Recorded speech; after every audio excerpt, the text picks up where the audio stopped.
Hello students, कैसे हैं आप सभी लोग। आज हम लोग यहाँ पे अपने फिजिक्स का 5th लेक्चर स्टार्ट कर रहे हैं। इससे प्रीवियस लेक्चर में हम लोगों ने Coulomb's law, vector form of Coulomb's law, force between multiple charges इसका स्टडी किया था। और मैंने उसमें आपसे कहा था कि जो नेक्स्ट लेक्चर आएगा उसमें मैं आपको इनसे रिलेटेड न्यूमेरिकल्स का कुछ हिंट दूंगा, जिससे आप घर पे ट्राई करेंगे तो मैक्सिमम न्यूमेरिकल सॉल्व हो जाएंगे। तो बच्चों, मैंने उसके लिए 2-3 न्यूमेरिकल सामने लिखे हुए हैं।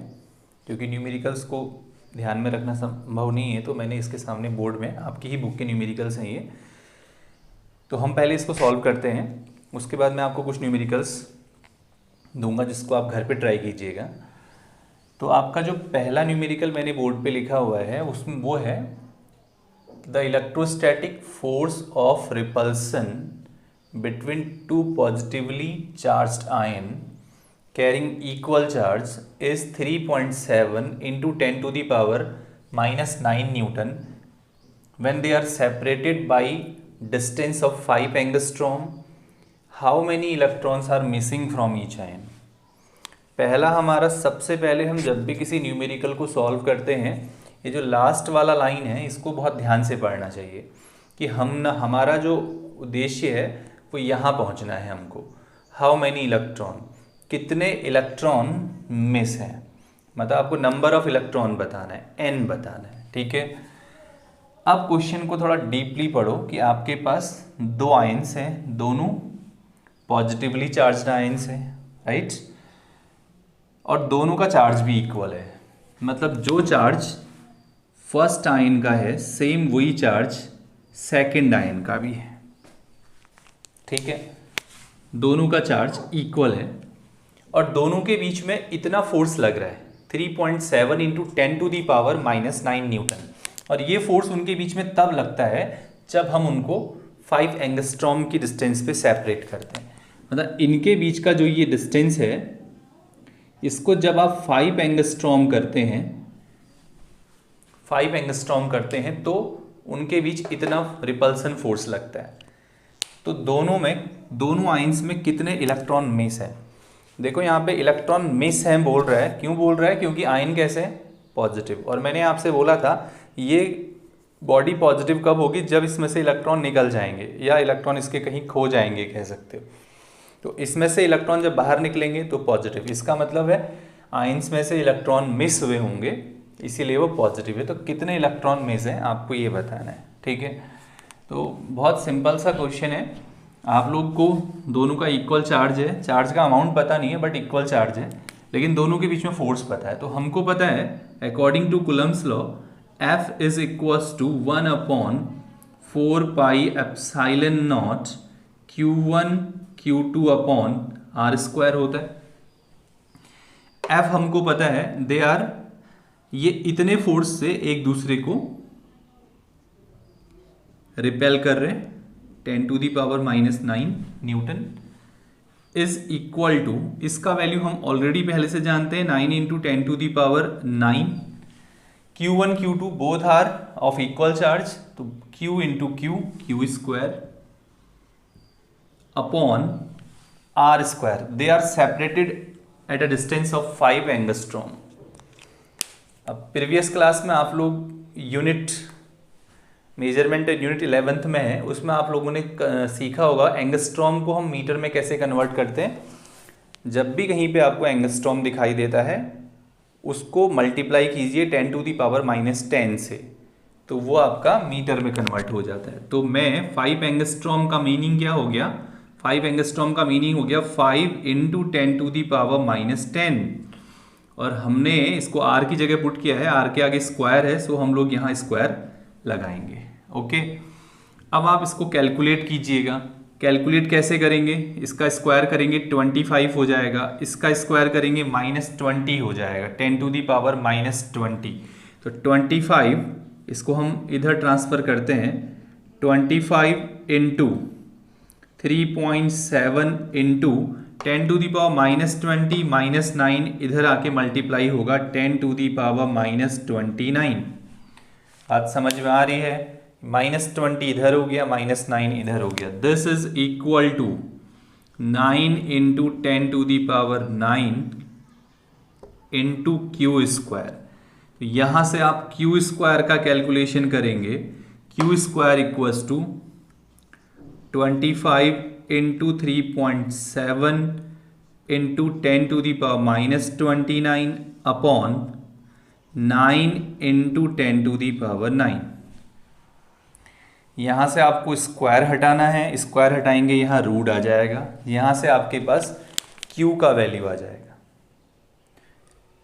ये q स्क्वायर का वैल्यू है। जब आप यहाँ स्क्वायर हटाएंगे, इस टोटल को पहले सॉल्व कीजिएगा, उसका स्क्वायर हटाएंगे, स्क्वायर हटा के अंडर रूट आएगा, अंडर रूट से आपका q का वैल्यू आ जाएगा। q, और आपको q नहीं बताना है, आपको बताना है how many electrons are missing.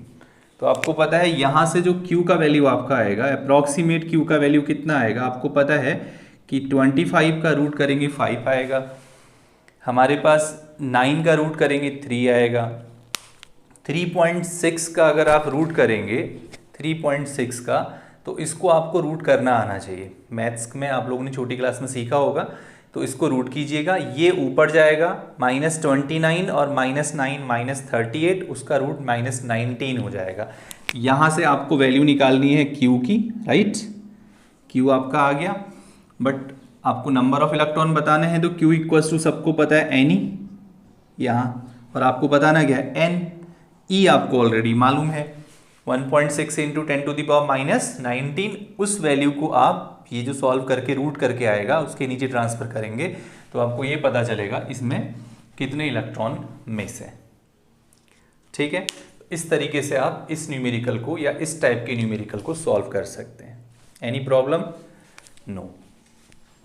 Okay, this is the first numerical. इसी के साथ मैंने एक न्यूमेरिकल सेकंड भी लिखा हुआ है, आप लोग चाहें तो पहले न्यूमेरिकल नोट कर सकते हैं सारे, फिर घर पे ट्राई कीजिएगा।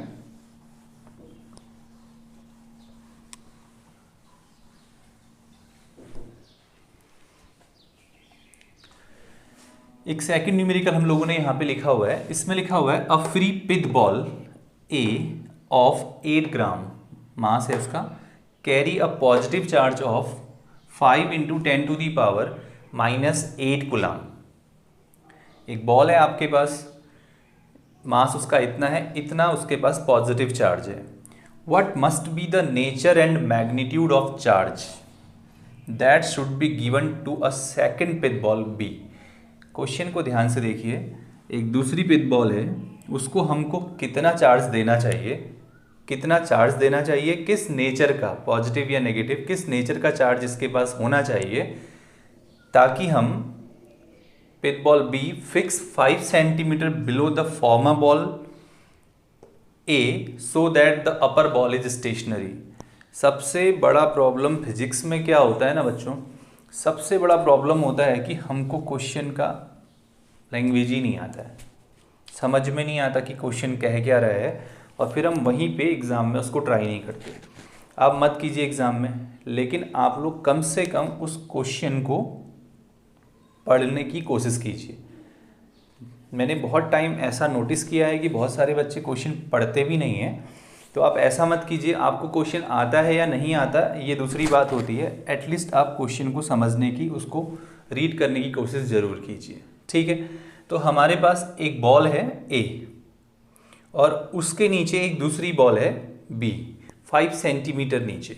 ठीक है, तो हम कोशिश करते हैं इसको बनाने का। हमारे पास एक बॉल ए है, this is ball A, and 5 centimetre नीचे इसके दूसरा बॉल है B, this is ball A and this is ball B.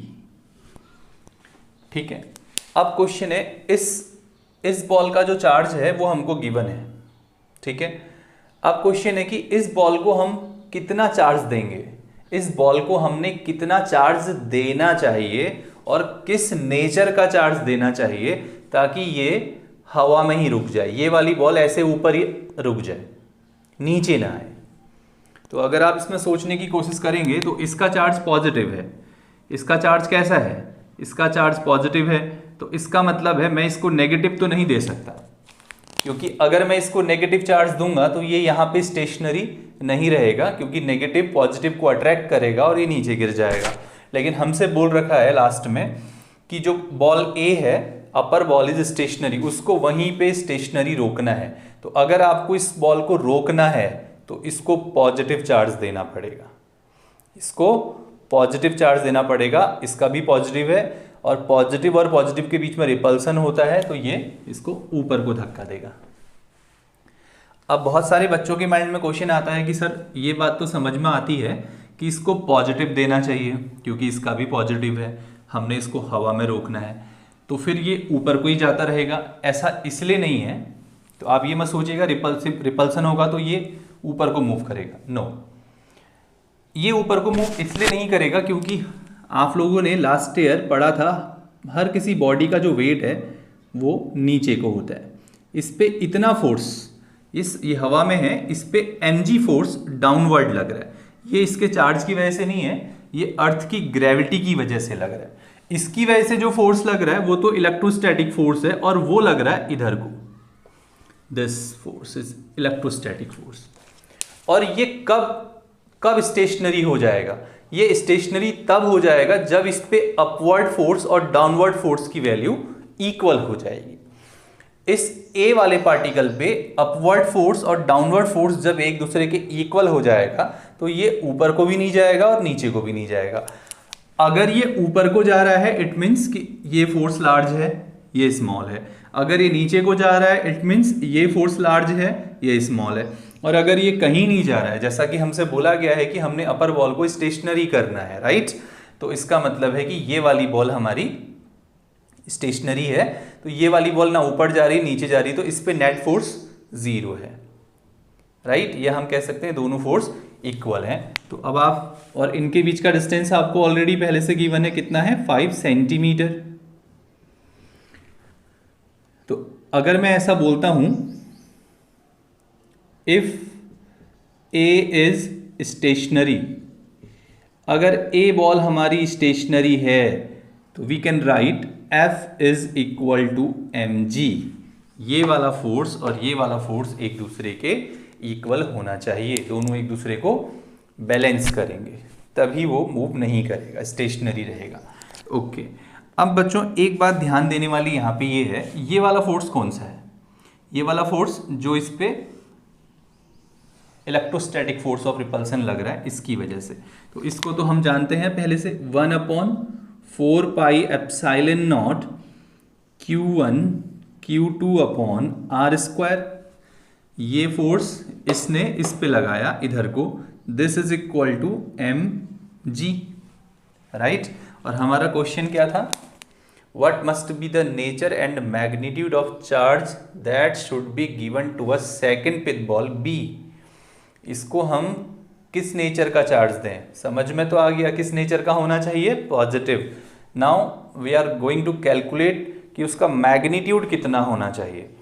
तो मैग्नीट्यूड में आपको ये वैल्यू पता है, 9 इंटू 10 टू दी पावर 9 आपको मालूम है, okay, into Q1 Q2। Q1 charge of ball A का चार्ज हमको गिवन है 5 into 10 to the power -8। Q2 charge of ball B, और बॉल B का चार्ज हमको कैलकुलेट करना है, magnitude of charge that should be given to B। तो आपको इसका चार्ज कैलकुलेट करना है। Suppose the charge of B is Q upon distance is given 5 centimetre. तो आप लोगों को सेंटीमीटर को मीटर में कन्वर्ट करना आना चाहिए। ये बेसिक यूनिट कन्वर्जेंस आपको आने चाहिए, क्योंकि मैंने देखा 100 में से 80 बच्चों का जो मिस्टेक होता है एग्जाम में सिर्फ यूनिट की वजह से होता है, उनको यूनिट कन्वर्जन नहीं आता। तो प्लीज़ इस पे आप ध्यान दीजिए, ठीक है। R 5 सेंटीमीटर, सेंटीमीटर को जब भी मीटर में कन्वर्ट करना है तो 100 से डिवाइड करेंगे, मीटर हो जाएगा। बट हम लोगों ने उसको ऊपर भेज दिया तो 10 टू दी पावर -2, और R का ये वैल्यू आप यहाँ पुट करेंगे 5 into 10 to the power -2 whole square, right, into is equal to mg। m mass of ball, तो इसका मास हमको गिवन है 8 ग्राम, 8 ग्राम। 8 ग्राम को किलोग्राम में कैसे कन्वर्ट करते हैं? 8 इंटू 10⁻³ ग्राम जब भी आएगा उसको 1000 से डिवाइड करेंगे तो किलोग्राम हो जाएगा, इंटू जी आपको पता है 9.8 है। आप अपने कन्वेनियंस के लिए इसको 10 भी ले सकते हैं। अब आप लोग बताइए इस पूरे कैलकुलेशन में अननोन क्वांटिटी क्या है? ये नोन है, नोन इधर सब कुछ known, but this Q is unknown. And what is this Q? This Q is the charge that should be given to ball B.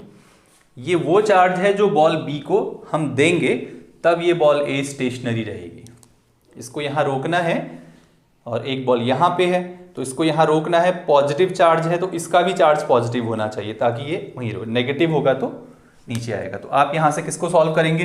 Q को। और क्यू को सॉल्व करने के लिए क्यू इज इक्वल टू, आप लोग इधर टोटली जानते हैं, ये उधर चला जाएगा इसके साथ में। This is 25 into 10⁻⁻4 into 8 into 10⁻³ into 9.8 upon ये वाली वैल्यू नीचे आ जाएगी 9 इंटू 10⁹ इंटू 5 इंटू 10⁻⁻8। इसको सॉल्व कीजिएगा, आपका आंसर आ जाएगा। कैलकुलेशन स्ट्रांग होना चाहिए, ठीक है? ओके।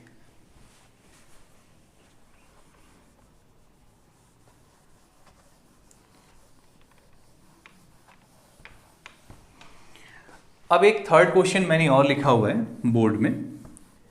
उस थर्ड क्वेश्चन को आप लोग सबसे पहले नोट कर लीजिए। घर में आप अपने तरीके से भी इसको सॉल्व कर सकते हैं।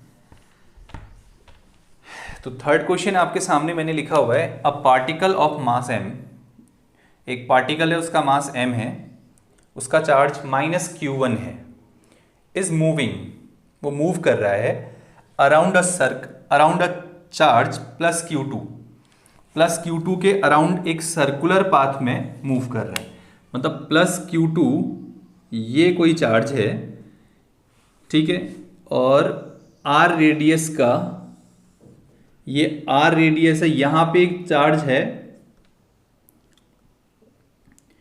यहां पे ये r रेडियस है, एक चार्ज है -q1, दिस इज +q2। अब ये वाला चार्ज करके आ रहा है इसके अराउंड एक सर्कुलर पाथ में मूव कर रहा है, ठीक है।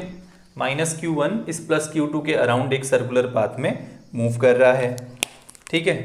फिर क्वेश्चन है, prove that the period of revolution of charge -q1, आपको इसका टाइम पीरियड बताना है अबाउट q2 इज दिस, ठीक है। इसका मास आपको गिवन है m। तो अब इसमें भी आपका हल्का प्रीवियस नॉलेज यूज हो जाएगा। सबसे पहले आप लोगों को देखो भाई, ये +q2 चार्ज है, ये -q1 चार्ज है, और ये -q1 इस q2 के अराउंड एक सर्कुलर पाथ में मूव कर रहा है, ठीक है। तो पिछले साल हम लोगों ने जब सर्कुलर मोशन पढ़ा था तो वहाँ पे एक बहुत ज़रूरी चीज़ हम लोगों ने ये पढ़ी थी कि जब भी कोई पार्टिकल सर्कुलर मोशन करता है तो हमेशा उस पर एक फोर्स सर्कल के सेंटर की ओर को लगता है, जिसको हम सेंट्रीपिटल फोर्स कहते हैं, राइट। कोई भी पार्टिकल, आप चाहे साइकिल चलाते हो सर्कुलर पाथ पे तो भी सेंट्रीपिटल फोर्स लगेगा। कोई भी पार्टिकल अगर सर्कुलर पाथ पे मूव कर रहा है, इसका मतलब इसको कहीं ना कहीं से, इसको ऐसे घूमने के लिए कहीं ना कहीं से सेंट्रीपिटल फोर्स मिल रहा है। और वो सेंट्रीपिटल फोर्स हमारे पास कितना होता है for circular motion?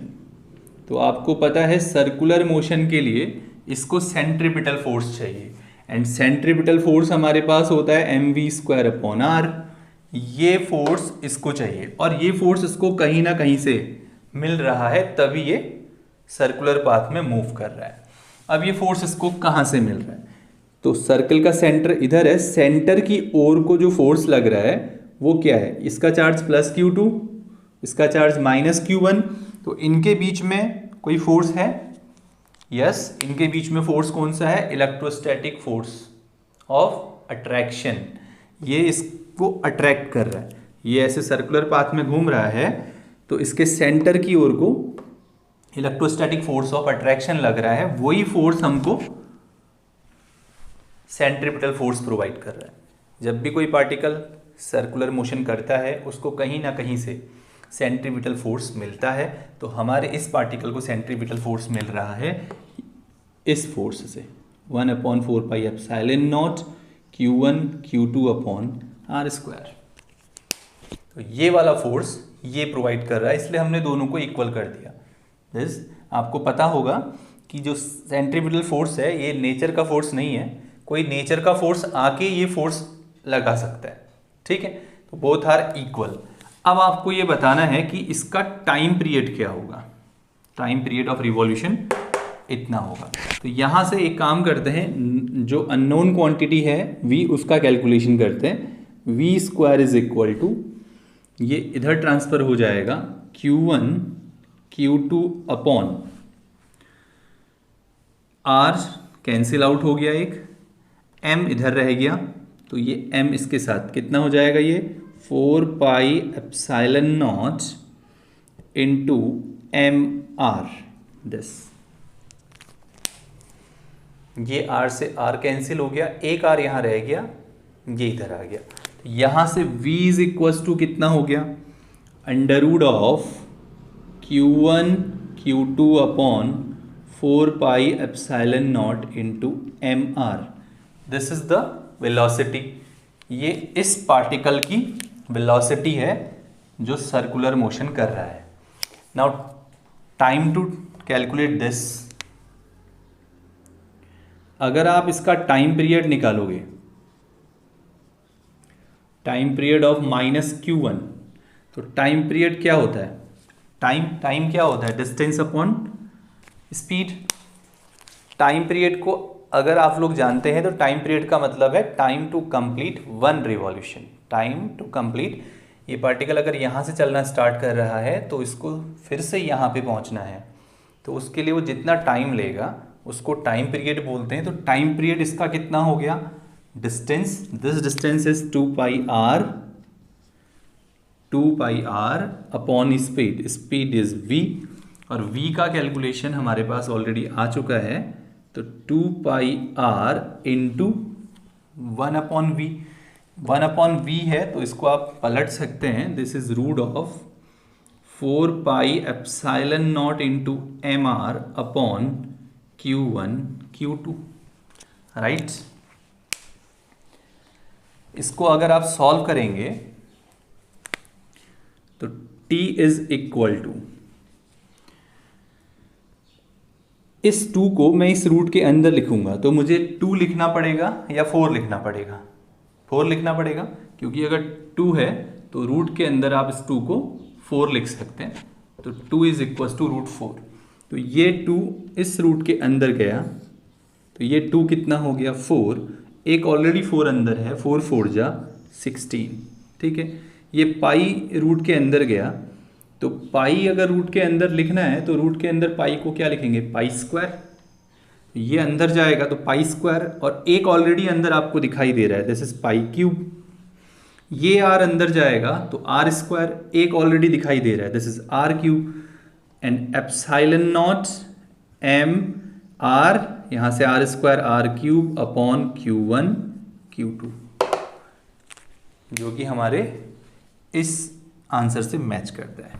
This is the, तो आपको जब भी फिजिक्स में कोई न्यूमेरिकल सॉल्व करना है तो फर्स्ट तो आपको उसको समझना पड़ेगा कि वो आपसे क्या कह रहा है। आप ऐसे हवा में पढ़ेंगे तो आपको एक भी न्यूमेरिकल समझ में नहीं आएगा, इसलिए आपको समझना है तो आप उसको ईजी लीजिए, टफ मत बनाइए। और बेसिक क्वेश्चंस कैसे आते हैं, क्वेश्चंस तो बहुत हैं। एक क्वेश्चन आपकी एनसीईआरटी की बुक में है। एनसीईआरटी की बुक में ये है कि आपके पास 2 चार्जेस हैं, 9e and second charges e। 9e and e 2 charges हैं, they are separated at some distance, suppose a, they are separated at distance a. Now the question is that कि हमारे पास एक थर्ड चार्ज है, एक charge और है q। उस third charge को हमने इन दोनों के इन दोनों को जो लाइन ज्वाइन करती है उसके बीच में कहीं पे रखना है। फिर से इन दोनों के बीच का सेपरेशन ए है, इन दोनों के बीच का सेपरेशन ए है। आपने एक थर्ड चार्ज को क्यू को इन दोनों के बीच में कहीं रखना है, और रखना ऐसे है कि उसमें जो नेट फोर्स है वो ज़ीरो रहे। इस पे हम इसको ऐसे रखना चाहते हैं कि ये बैलेंस रहे, ठीक है। ये हम ये कह सकते हैं कि इस पे जो नेट फोर्स है, net force on Q will be zero. तो हमको कहाँ पे रखना चाहिए? हम बिल्कुल सेंटर पे रखें या इधर रखें या इधर रखें या इधर रखें या इधर रखें, हमको इसको कहाँ रखना चाहिए ताकि ये बिल्कुल बैलेंस रहे, इस पे नेट फोर्स ज़ीरो हो जाए। Okay okay. अब सपोज हमने इसको यहाँ पे रख दिया और यहाँ से इसका डिस्टेंस x है।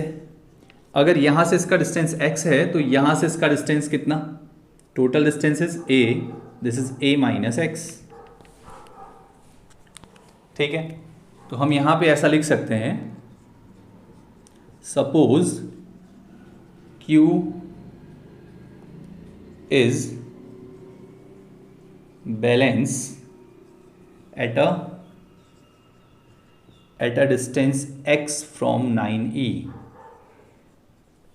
तो हम ये मान के चल रहे हैं कि ये q जो है ये बैलेंस है इस 9e वाले से x डिस्टेंस पे। जब हम इसको रखते हैं तो ये बैलेंस है। अच्छा, बैलेंस है कहने का मतलब कितना है? बैलेंस है कहने का मतलब है इस पे जितना फोर्स ये अप्लाई कर रहा है उतना ही फोर्स ये भी अप्लाई कर रहा है। All are positive charges. तो जितना इसने अगर इसको फोर्स लगाया सपोज F1, तो इसने इस पे सम कुछ फोर्स लगाया F2, ये दोनों फोर्सेस जब इक्वल हो जाएंगे तो इस पे नेट फोर्स कितना हो जाएगा? ज़ीरो हो जाएगा और ये बैलेंस हो जाएगा। तो आप ऐसे लिखोगे, इफ Q इज बैलेंस्ड, तो Q अगर बैलेंस है तो इसका मतलब है F1 is equals to F2। F1 क्या है? जो फोर्स ये लगाता है, 1/4πε0।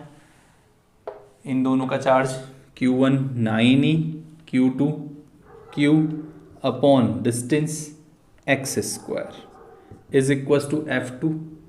F2 जो इसने लगाया, इसने जो इस पे लगाया, 1/4πε0 फर्स्ट Q1 जो लगा रहा है, Q2 जिस पे फोर्स लग रहा है, upon distance a minus X whole square, ठीक है। कैंसिल आउट हो गया, ये और ये कैंसिल हो गया, Q से Q कैंसिल हो गया, E से E कैंसिल हो गया। This is 9/x square is equal to 1/a minus X whole square, E both cancel. तो हमको इसको देख के ऐसा लगता है कि दोनों तरफ अगर अंडर रूट किया जाएगा तो 9 का 3/x 1/a minus X, right. इसको क्रॉस मल्टीप्लाई करेंगे आप लोग तो 3a minus 3x is equal to x।